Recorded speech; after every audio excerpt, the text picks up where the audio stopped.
Hello बच्चों, good morning. कैसे हैं आप लोग? उम्मीद करता हूं कि सब लोग अच्छे ही होंगे।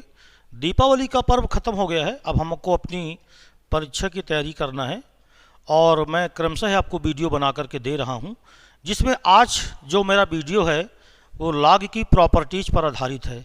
इसके पहले लाग क्या होता है, लाग का क्या अर्थ होता है, इसके विषय में मैं एक वीडियो बना चुका हूं, जिसका लिंक इस वीडियो के नीचे दिया हुआ है। उस पर आप जा करके उस वीडियो को देख सकते हैं। तो देखिए, लाग के विषय में मैंने बताया था आपको कि यदि कोई फंक्शन है लाग का और मान लीजिए वह है log x to the base a, यानी कि y बराबर एक फंक्शन है, वो है log x to the base a। तो इसकी जो कंडीशन होती है वो ये होती है कि ये लाग का जो फलन है ये तभी परिभाषित होता है जब x इज ग्रेटर देन 0, यानी अगर लाग के सामने पॉजिटिव संख्या है तब तो लाग परिभाषित होगा, लेकिन अगर x नेगेटिव होगा तो लाग कभी भी परिभाषित नहीं होगा। दूसरी चीज़ ये है कि जो इसका आधार है उसको कभी भी 1 के बराबर नहीं रख सकते आप, यानी a is not equal to 0 and a will be greater than 0। तो यहाँ पर जो बेस होता है लाग में वो भी नहीं 1 हो सकता, और जो बेस है उसकी वैल्यू भी 0 से क्या होनी चाहिए, बड़ी होनी चाहिए। तो ये डेफिनेशन थी। कब लाग परिभाषित होता है ये मैं आपको बता चुका था। दूसरी चीज़ ये कि यहाँ पर मैंने एक चीज़ आपको और बताई थी, और वो अगर आपको ध्यान हो या अगर आपने वीडियो नहीं देखा है तो वीडियो जा कर के आप देख सकते हैं कि अगर लाग के नीचे ये जो संख्या है a, अगर ये लेस देन 1 है, अगर a इज लेस देन 1 है तो जो इनइक्वलिटी है वो चेंज हो जाती है। इनइक्वलिटी चेंज होने का मतलब क्या हुआ कि जैसे log x to the base a this is greater than 0 लिखा हो, तो अगर a का मान 1 से कम है तो log हटाने का तरीका था, मैं आपको ऐसे कहता था कि x is greater than a to the power 0। लेकिन चूंकि बेस का मान 1 से कम है तो ये इनइक्वलिटी चेंज हो जाती थी और x इज लेस देन 0 हो जाता था, अर्थात x इज लेस देन 1। लेकिन यदि a की जो वैल्यू है अगर वो 1 से अधिक है, राइट है ना, तो हम ये कह सकते थे कि जो log x to the base a का मान अगर ये 0 से बढ़ा दिया है तो x is less than a to the power 0। यानी इन दोनों में अंतर क्या है, देखिए, अगर 1 से यहाँ पर ग्रेटर देन 0, तो इन दोनों में अंतर क्या है कि अगर बेस का मान 1 से कम हो तो इनइक्वलिटी को चेंज कर देते हैं, और अगर a का मान 1 से ज़्यादा हो तो इनइक्वलिटी बिल्कुल सेम रहती है, उन दोनों में कोई अंतर नहीं होता। अब देखो, लाग 2 प्रकार के होते हैं। अगर आप हायर क्लास में जाएंगे, इंजीनियरिंग की बुक्स वगैरह देखें, तो जो लाग है वो ln लिखा रहता है, यानी एक नेचुरल लाग होता है। जैसे मान लीजिए मैंने लाग a लिखा, टू द बेस e लिखा, तो ये नेचुरल लाग कहलाता है। e एक ऐसी संख्या है जिसकी वैल्यू 2 और 3 के बीच में होती है, असममेय संख्या है, ये फिक्स होती है संख्या, और ये नेचुरल लॉग कहलाता है। इसी को हम ln a लिख देते हैं। तो अगर कहीं पर ln a लिखा मिल जाए तो समझ जाओ कि उसमें बेस e है। और एक कंपाउंड लॉग होता है। कंपाउंड लॉग का मतलब ये होता है कि अगर लॉग a है टू द बेस 10 भी हो सकता है। तो अगर बेस e है तो वो नेचुरल लॉग कहलाता है, उसको हम ln से व्यक्त करते हैं, और बाकी अगर कोई दूसरा बेस लिखा है तो हम उसको क्या कहते हैं, कंपाउंड लॉग। तो इतनी चीज़ें बेसिक थी जो मैंने आपको इसके पहले वाले वीडियो में बता दिया था। अब आइए हम बात करते हैं इसकी प्रॉपर्टी पर। तो जो पहली प्रॉपर्टी देखी इसकी दी है वो लॉग है a into b, this is equal to log a plus log b। आधार कौन सा है, e पर। जितना भी हम यहाँ पर प्रॉपर्टीज लिखे हैं उसमें सब में बेस e लिखा है, हालांकि बेस कोई भी होगा तो ये प्रॉपर्टी इसी तरह बनी रहेगी। देखिए, log a इंटू बी यानी log ए बी, ये बराबर होता है log a plus log b। यानी 2 संख्याएं अगर गुणनफल में हैं तो उनको हम प्लस करके अलग अलग log में लिख सकते हैं, log प्लस करके लिख सकते हैं।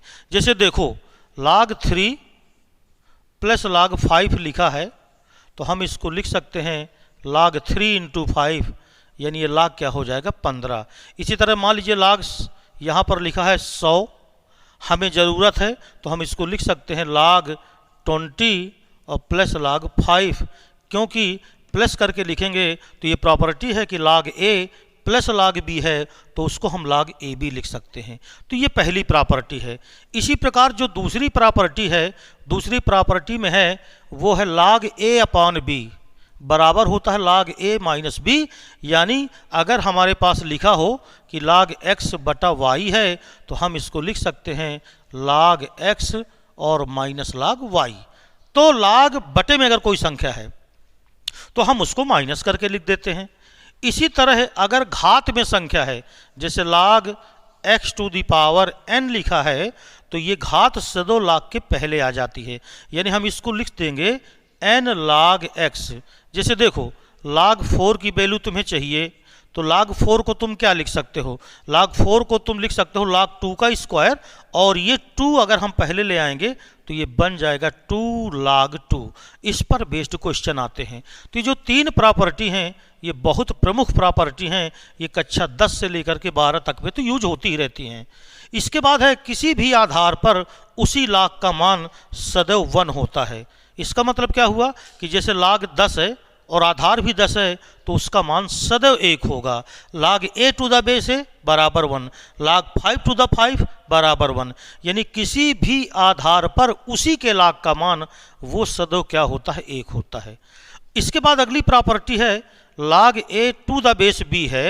अगर log a to the base b है तो हम इसको चेंज कर सकते हैं, इसको लिख सकते हैं log a to the base b लिखा हुआ है, इसको हम लिख सकते हैं 1 upon log b to the base a, यानी बेस को हम संख्या में बदल दें और जिस संख्या का log निकालना है अगर हम उसे बेस में बदल दें तो इनमें व्युत्क्रम संबंध होता है, यानी log a to the base b को लिख सकते हैं 1 upon log b to the base a, right है।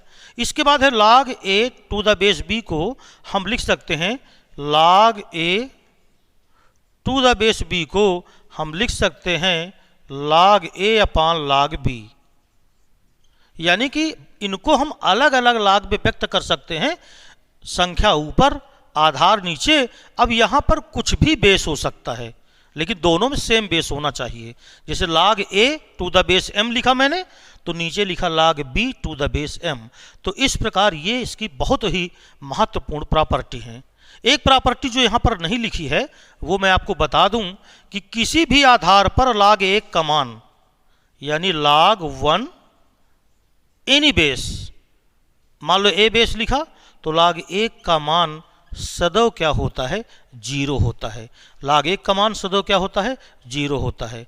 इसके बाद एक चीज़ आपको और बता दूं मैं यहाँ पर, आठवीं जो प्रॉपर्टी है वो इंटरमीडिएट में बहुत काम आती है, विशेषकर समाकलन में। इंटीग्रेशन जब आप पढ़ोगे तो उसमें एप्लीकेशन ऑफ इंटीग्रेशन है, अवकल समीकरण में आपको बहुत काम आएगा इसका। अगर e to the base log लिखा हुआ है, e to the base log x और यहाँ भी बेस e है तो इसकी वैल्यू इसी संख्या के बराबर आती है, यानी e के ऊपर अगर log है तो उसकी वैल्यू वही संख्या हो जाती है। तो इस प्रकार ये प्रॉपर्टी हैं जिन्हें आपको ध्यान से पढ़ लेना है, इनको ध्यान से समझ लेना है। इनका एप्लीकेशन कैसे करेंगे, इस पर क्वेश्चन कैसे बनते हैं, सबसे पहले आइए हम उन क्वेश्चंस को समझते हैं। तो देखिए जब सबसे पहला क्वेश्चन देखिए क्या है, पहला नंबर का क्वेश्चन प्रॉपर्टी बेस्ड क्वेश्चन है। जब आप ये क्वेश्चन देखेंगे तो ये प्रॉपर्टी आपको बहुत ही आसान लगेगी। जैसे पहला क्वेश्चन है log 16 बेस पर, फिर log 4 बेस पर, फिर log 2 बेस पर 16 का मान पूछा है कि ये मान क्या होगा। देखें जरा इसका मान क्या होगा, ये जानने के लिए सबसे पहले आप एक काम करो कि log 16 बेस पर, फिर log 4 बेस पर, फिर log 16 का मान 2 बेस पर, मान लो ये संख्या किसके बराबर है, x के बराबर है। तो हमें चाहिए कि x कितना आया, तो सबसे पहले इसकी प्रॉपर्टी यूज कर लो। जैसे देखें इधर log 16 बेस पर, log 4 बेस पर। अब यहाँ पर जो लिखा है देखो वो log 16 लिखा है। हम इसको ऐसे भी लिख सकते हैं 16 को 2 to the power 4 2 बेस पर और ये x के बराबर। यानी यहाँ पर हमने 16 को लिखा 2 की घात 4। अब आपको अच्छी तरह मालूम है, ये तो हम उसी तरह लिख देंगे जो लिखा था पहले। यहाँ पर देखो ये 4 जो है वो पहले आ जाएगा, यानी हम इसको लिख सकते हैं 4 log 2 और बेस भी कितना है 2। तो उसी बेस पर उसी log का मान, ये मैंने अभी भी आपको बताया, प्रॉपर्टी नंबर 4 देखें आप, तो उसी बेस पर उसी log का मान सदैव 1 होता है। तो इसकी वैल्यू तो 1 आ जाएगी। तो जब इसकी वैल्यू 1 आ जाएगी तो यहाँ पर क्या बचा देखो, log 16, फिर log कितना 4 बेस पर, तो log 16 बेस, फिर log है 4 बेस, और देखो यहाँ से इसकी वैल्यू 1 आ जाएगी तो ये कितना बचा 4 बराबर कितना x। फिर ये वही चीज़ आ गई, log 4 का मान, बेस भी कितना है 4, तो इसकी वैल्यू फिर 1 आ जाएगी, यानी ये हो गया log 1 बराबर log 1 का मान सदैव क्या होता है 0। तो जब log 1 आएगा तो किसी भी बेस पर होगा तो उसकी वैल्यू क्या आ जाएगी 0। ये वैल्यू कितनी आ गई 0, तो x बराबर कितना आ गया 0। तो बात समझ में आ गई। तो इस प्रकार आप ये क्वेश्चन सॉल्व कर सकते हैं। अब इसके बाद हम चलते हैं एक और उदाहरण की ओर, एक और क्वेश्चन की ओर जो प्रॉपर्टी पर आधारित है, इसके प्रगुण पर आधारित है। तो चलिए क्वेश्चन नंबर दूसरा देखते हैं।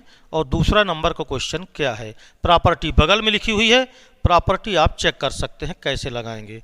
log 2x + 1 आधार 1/2 दिया है, फिर माइनस log x + 1 आधार फिर 1/2 दिया है, और ये बराबर 0 दिया है।